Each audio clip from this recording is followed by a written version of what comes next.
Vidéo compliquée en perspective, ça fait déjà 3 fois que j'essaie de la tourner, je sens que ça va être encore une catastrophe. Je vous l'ai dit, hein, ces derniers mois pour tourner les vidéos, c'est une horreur. Bref, on va arrêter de radoter, c'est parti.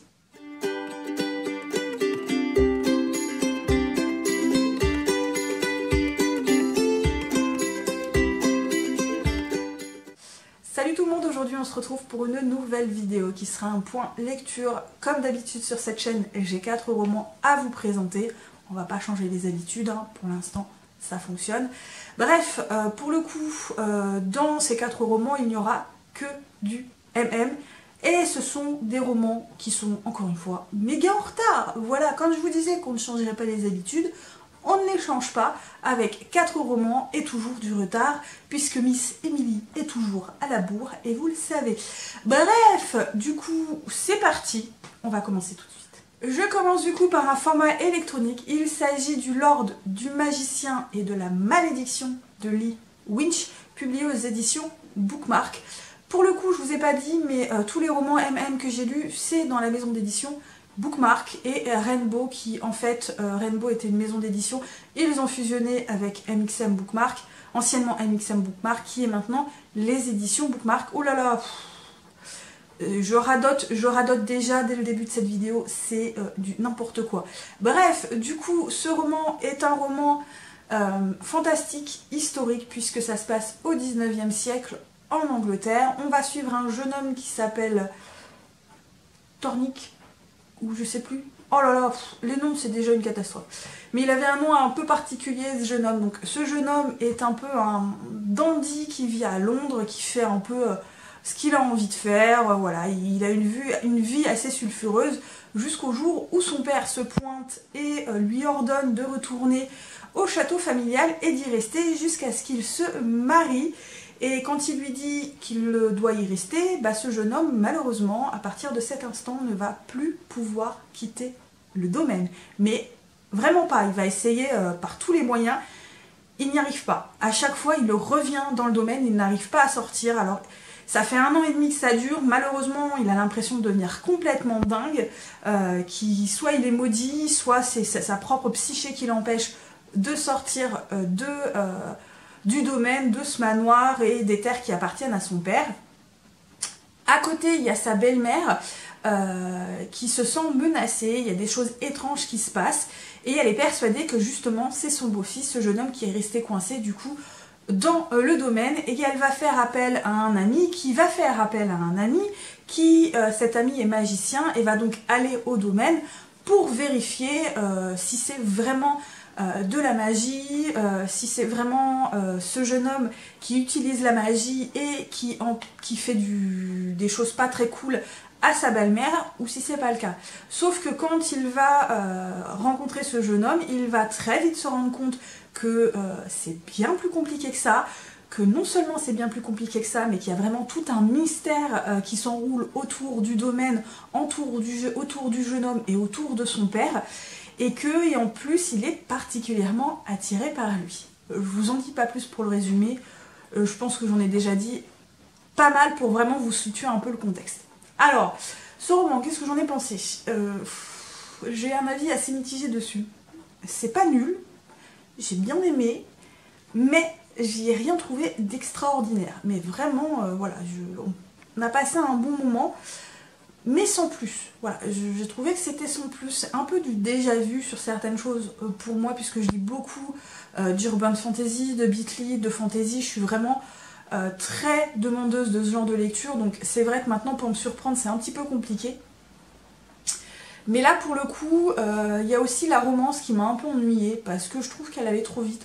En même temps ça se passe sur 1 semaine et ça va très vite du coup, même si finalement c'est compréhensible, pour moi ça va très très vite. Il y a des choses quand même qui sont assez surprenantes, quelques petites touches par-ci par-là qui m'ont assez surprise, mais sans plus. Il y a un moment, il y a tout un passage, tout un chapitre où on va rencontrer un peu le monde des failles, mais c'est finalement juste une toute petite partie de ce roman, et en fait, vu comment ça avait été décrit, j'aurais bien aimé en savoir plus. Voilà, j'aurais bien aimé en découvrir plus, en tout cas dans cet univers-là, dans ce roman-là. et ça n'a pas été le cas, et finalement ça m'a beaucoup déçue, parce que quand on arrive à ce passage-là, je me suis dit ah c'est cool, on va en avoir un peu plus dans ce roman, et ça va vraiment tourner là-dessus. Or non, voilà, non, ça n'a pas été le cas.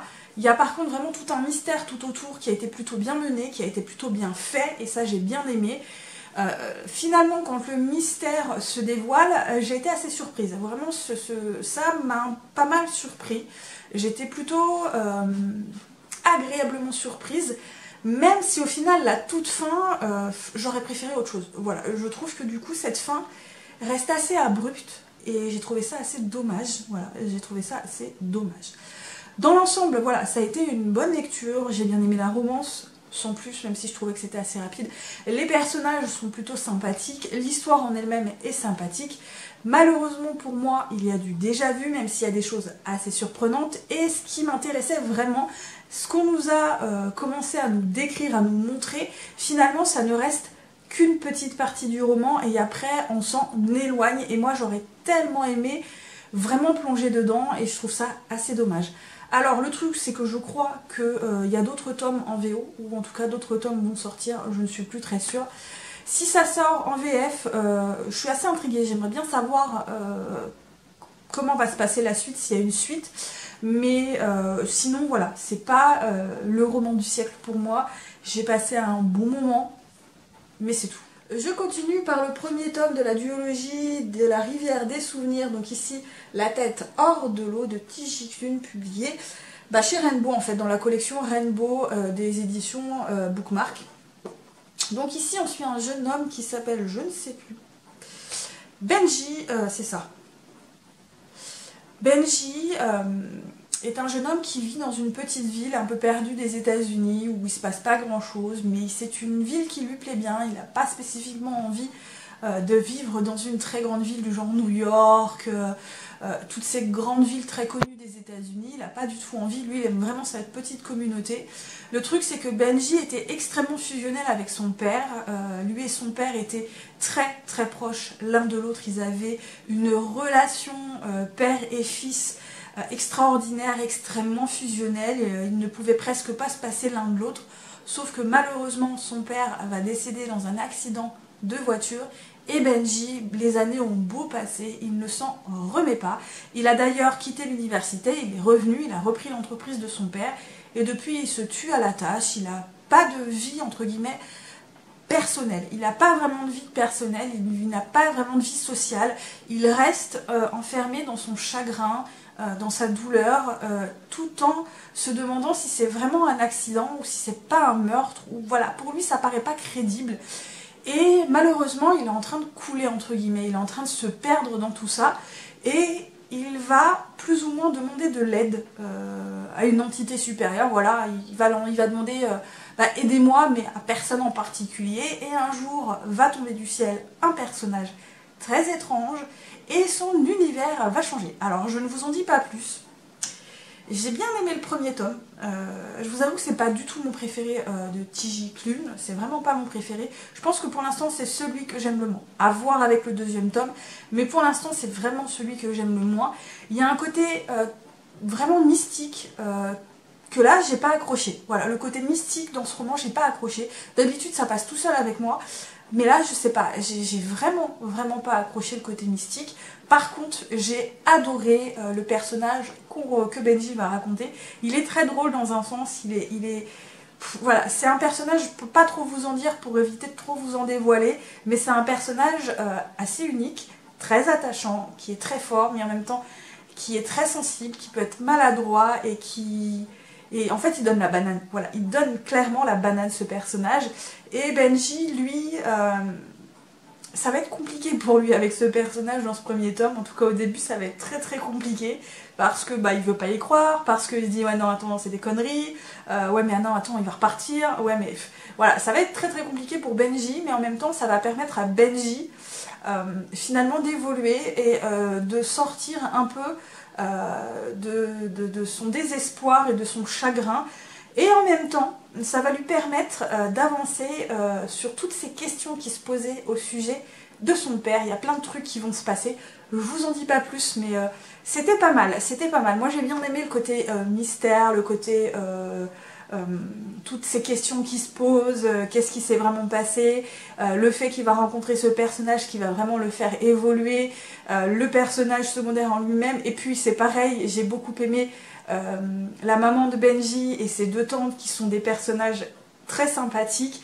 qui sont des seconds rôles mais qui sont vraiment sympas, qui ont une certaine importance quand même dans l'histoire. Je trouve ce sont des femmes fortes, voyez, ce sont des femmes qui ont du peps, qui ont du répondant, qui ont du caractère et qui sont vraiment géniaux. C'est vraiment la famille qui reste de Benji. J'ai trouvé par contre le côté fusionnel entre lui et son père un peu trop fusionnel. J'ai trouvé ça très étrange. Alors je ne dis pas qu'il y a des parents et des enfants qui ne sont pas fusionnels, mais là c'était une fusion mais vraiment hyper intense. Du genre, en fait, le père et le fils ne peuvent pas vivre l'un sans l'autre. J'ai eu cette sensation. Et bah, le but des parents, c'est quand même d'élever leurs enfants pour qu'ils puissent après vivre leur vie en toute indépendance. Benji, il est indépendant, mais paradoxalement, vivre sans son père, ça lui était littéralement impossible. C'est d'ailleurs pour ça, le pauvre, qu'il n'arrive pas à faire son deuil. Son père, il était tout pour lui, quoi. Il était toute sa vie. Et c'est un peu perturbant, je trouve que c'est un peu perturbant. Et ensuite, il y a tout vraiment le côté mystique qui, là, pour le coup, bah, j'ai pas accroché. Mais sinon, bah, ça reste la plume de Tigiclune, donc c'est une plume très agréable. Il y a toujours un côté très drôle dedans, il y a toujours un peu des petites touches drôles, des petites touches amusantes qui sont là pour un peu dédramatiser les situations. Et voilà, c'est du Tigiclune, donc ça se lit très vite, ça se lit très bien. C'est pas mon préféré, mais ça reste quand même assez sympathique, en tout cas pour l'instant. Je continue par le tome 5 de Diversion, donc ici avec Rédemption de Eden Winters, publié chez toujours les éditions Bookmark dans leur collection Mystère. Du coup, j'ai rattrapé un peu mon retard sur cette saga, puisque là, il y a 7 tomes. Il m'en reste plus que 2 à lire, donc j'ai un peu rattrapé mon retard, puisque du coup, j'ai lu le tome 4 et 5 presque l'un à la suite de l'autre. Celui-là n'est pas mon préféré dans cette saga, puisque ici, on va se retrouver à la fin donc, du tome 4, et c'est, vous savez, l'après-enquête, ce qui va se dérouler après, sachant que le tome 3 et 4, c'est une même enquête, et que les deux personnages de Lucky et de Beau vont beaucoup subir dans le tome 3 et 4. Ça va être vraiment très intense. Il va leur arriver tout un tas de choses, des choses qui sont vraiment pas cool. Il va y avoir le passé qui va revenir en force chez Lucky, qui ça va lui retomber dessus un peu comme une masse et à laquelle il ne s'attendait pas. Et vraiment toutes ces choses qui vont se passer dans le tome 3 et 4 qui vont être extrêmement intenses, extrêmement douloureuses, extrêmement importantes et qui vont finalement ne pas leur laisser le temps à tous les deux, ne pas leur laisser une minute de répit, bah, ça va avoir des conséquences et en fait ces conséquences on les découvre vraiment dans le tome 5. Il n'y a pas vraiment d'enquête dans ce tome 5, il n'y a pas d'enquête spécifique, on n'entre pas dans une nouvelle enquête où on va envoyer Beau ou Lucky ou les deux en immersion et en infiltration chez les dealers de drogue ou quoi que ce soit. Là on est vraiment dans le stress post-traumatique, dans les conséquences, dans les soins et un peu dans la reconstruction des deux personnages. Et vu ce qui leur est arrivé dans les tomes précédents, peut-être faire évoluer leur relation et déjà essayer de se recomprendre eux-mêmes, parce que là dans le tome 5 clairement ça va être très compliqué autant pour Beau que pour Lucky de se reconstruire, d'avancer dans leur couple et dans leur vie, parce que les conséquences sont très lourdes, aussi bien pour Beau que pour Lucky. Lucky va faire preuve d'une loyauté à laquelle je ne m'attendais pas. Il va tellement faire en sorte que Beau aille mieux qu'il ne va pas penser à lui-même dans ce tome-là, et j'ai été assez impressionnée parce que lui aussi il en a subi des conséquences. On sait qu'il fait beaucoup de cauchemars, qu'il dort très mal la nuit. Voilà, il a peur, hein, et clairement il a des moments très angoissants. Mais il ne pense pas à lui, il ne pense pas à se soigner, il pense à soigner Beau et à aider Beau, parce que Beau, il est dans une situation et dans une passe extrêmement compliquée, extrêmement douloureuse, extrêmement difficile, et il en devient égoïste. Voilà, Beau en devient littéralement égoïste. On comprend sa situation, ça va s'améliorer, mais voilà, on est vraiment dans ce post-enquête, dans ce stress post-traumatique, les conséquences qu'ont eu l'enquête précédente dans le tome 3 et 4. C'est pas que j'ai moins aimé, mais du coup c'est moins intense. Il n'y a pas plein d'actions partout comme dans le tome 3 et 4 avec plein de rebondissements, de mystères et tout ça. Là non, c'est vraiment plus doux, plus long, et on parle vraiment de reconstruction. Même si c'est pas le meilleur pour moi, ça reste un passage obligé et on va découvrir finalement de nouvelles facettes des deux personnages, encore une fois, et ça me surprend à chaque tome et j'adore parce qu'on a vraiment des personnages qui vont continuer de se dévoiler tome après tome et c'était vraiment bien fait et ça j'ai adoré parce que vraiment on ne s'ennuie pas, du coup on en découvre à chaque tome et on n'est pas toujours dans le même délire, voilà ça... Non, là on en apprend vraiment, encore une fois dans ce tome là, le passé des personnages, un peu plus sur Beau également, sur la reconstruction des personnages, sur leur évolution sociale, leur évolution de couple, leur évolution professionnelle. Et là, j'ai vraiment beaucoup aimé du coup toute cette partie-là. Et on termine du coup avec le 4e tome de Dette de sang, donc une veillée funéraire de Halle Turner, toujours publiée chez les éditions Bookmark. Et vous le savez, j'adore cette saga. J'adore tellement cette saga. C'est un peu comme Mercy Thompson, Kate Daniels. C'est comme également Alex Verius qui sont pour moi des sagas, mais voilà, d'amour. Voilà, pour moi c'est vraiment des sagas d'amour et ce tome 4 ne déroge absolument pas à la règle. Alors ici on va encore avoir une nouvelle enquête, on va encore avoir de nouveaux dieux, encore de nouvelles aventures. Le pauvre Patrick va encore devoir se dépatouiller de situations complètement rocambolesques. Et là, pour le coup, il va se retrouver tout seul. Enfin, tout seul, non. Mais il n'aura pas son amant avec lui. Par contre, il aura Wade avec lui. Et autant vous dire qu'en personnage secondaire, Wade est mon personnage chouchou. Wade, c'est mention spéciale pour moi. Voilà, c'est... Voilà, Wade, c'est vraiment le personnage que j'aime vraiment dans cette saga. Il est extrêmement drôle, il est extrêmement attachant. Voilà, je peux pas vous en dire plus sur Wade, c'est un personnage secondaire, mais c'est vraiment l'un de mes personnages chouchous.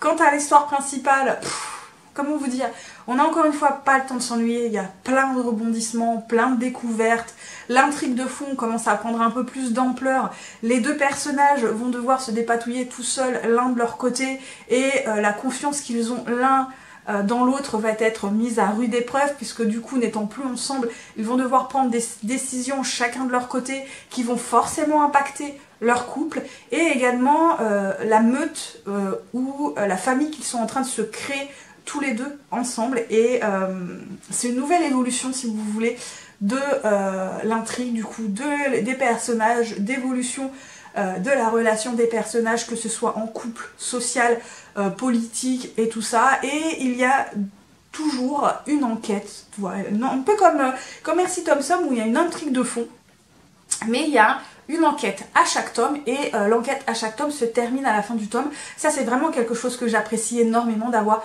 une vraie enquête dans chaque tome qui se termine à la fin du tome, même si l'intrigue de fond se développe et qu'il y a toujours ces mystères et ces questions qui se posent, de plus en plus de questions, quelques réponses mais qui amènent d'autres questions, et ça je trouve que c'est vraiment cool, c'est vraiment quelque chose que j'apprécie dans les romans, dans les sagas, c'est vraiment quelque chose que j'apprécie. Et du coup j'apprécie énormément ici, notamment la plume de l'auteur, les personnages, l'univers qui se développe encore un peu plus avec de nouveaux dieux. Donc là ce sont vraiment les dieux nordiques, plus un ou deux dieux que je ne connais pas, hein, sur vraiment des mythologies qui sont peu connues, voire peut-être oubliées, hein, sur certains côtés. Mais voilà, comment vous dire que, encore une fois, je surkiffe totalement cette saga. Voilà, je surkiffe, c'est pas petit, hein, je crois que ça comporte quand même 400 pages, ouais voilà, 400 pages, et je peux vous dire que les 400 pages, je les vois pas passer, je les dévore à chaque fois, et j'ai tellement hâte que le tome 5 sorte, parce que, ouais, c'est trop bien.